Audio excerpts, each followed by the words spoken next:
I know, it's like 4 hours on the train rehearsing all this. You're not even having questions though. I've got it all written on there.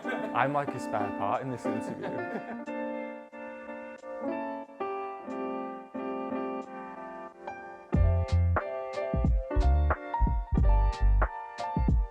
I think we work very well together. Obviously, this is our first year together. That's what you think. Yeah, well, yeah, I can only speak from my side, but yeah, I think we do work very well together. It's a very high pressure, condensed working relationship. So you may not see each other for a few weeks, few months between rallies, depending on the schedule.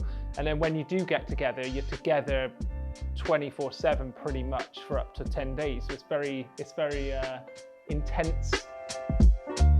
When you have to find a new co-driver, it's like you've got to go on a date with them to get to know them. And that is what we did. we met like mutually halfway between my place And it was like, yeah. Did you wear a red carnation?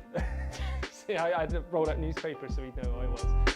But we did literally meet up to see how we got on with each other over a coffee. What are your ambitions? What are my ambitions?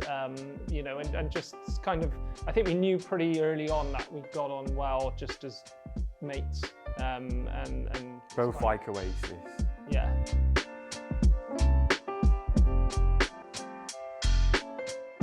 I could not do what Craig does.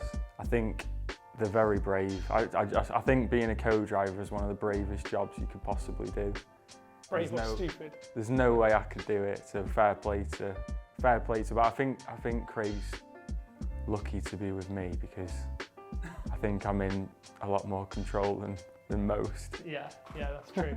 I think like I'm a decent driver. Like I've never competed. I do karting and like fun driving. But you know, you say to people about rally driving, oh yeah, I'd love to do that. I reckon I'd be really good. But when you sit with good rally drivers, you realise the next level of skills. And it's not just being able to drive fast. It's knowing what to do when there's a problem. And that's learnt, and also it's very natural for a lot of drivers. So, you know, maybe in one day in the future I'd like to do a rally just for fun. Certainly not anywhere near the level we rally at, but just for fun. But, you know, when I'm sat next to Chris and the other guys I've co-driven for, you get a real appreciation of driver skill. So I think we're better off sticking with where we are in the car.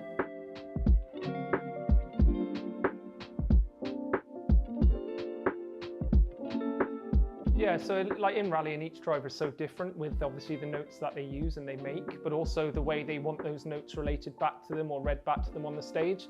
Some drivers can take in a lot of information and like 2 or 3 corners ahead, 4 or 5 corners ahead sometimes. Other drivers like it just as they get into corners, they don't like to have too much information going on whilst driving. So we did a small local event before our first WRC event together, and I think we used that as a really good test to fine-tune things. Yeah, it takes a little while to get used to each other, but I think we've got there really quickly though, which was surprising. It was like, from the first rally, it was like we'd been competing together for years for me. Yeah.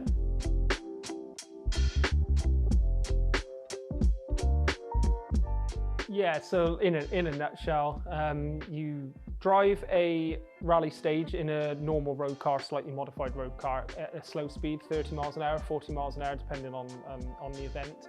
Chris will narrate the road to me, and I basically write down whatever he's telling me.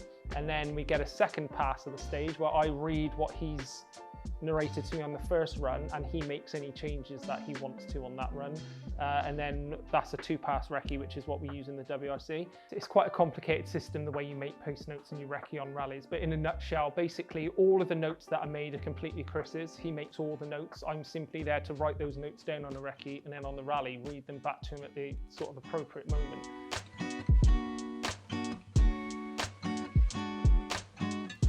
I would never describe myself as an able mechanic, but I think just through experience of being in rally cars over the years, I know enough about cars to kind of get by.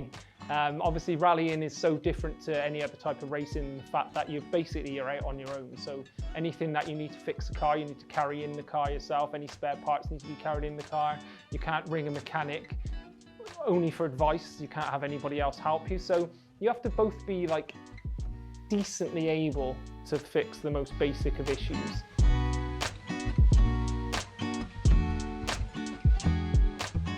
Be kind. There's got to be good synergy between us, and we've got to know each other really well. On the notes, you've got to be accurate and the timing's got to be perfect throughout. Each corner I hear needs to be at the perfect time, because that helps me build flow and rhythm in the car. But mainly for me, it's the attitude and the teamwork. Craig's a born winner. He's got a massive pedigree in the sport.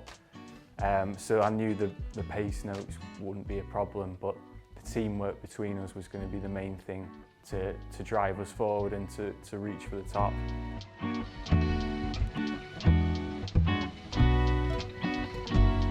Each driver has his own pace note system. So for Chris, it's a 1 to 10, so 1 being the fastest.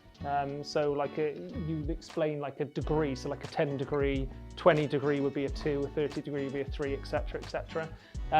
In between those, so you'd have a 3 right, 3 left, etc. In between those, you have distances. So when you hear a co-driver say 80, 100, 200, that's a distance for us in meters between corners. We also have crests, which obviously is a crest in the road. A lot of them are unsighted, so we could have a keep left over crest or a max crest or something like that. Max is another word that Chris uses, meaning it's absolutely flat, so it is maximum. So it could be a max 3 right. So even though it's got a bit of angle on it, the approach to it means you can take it absolutely flat.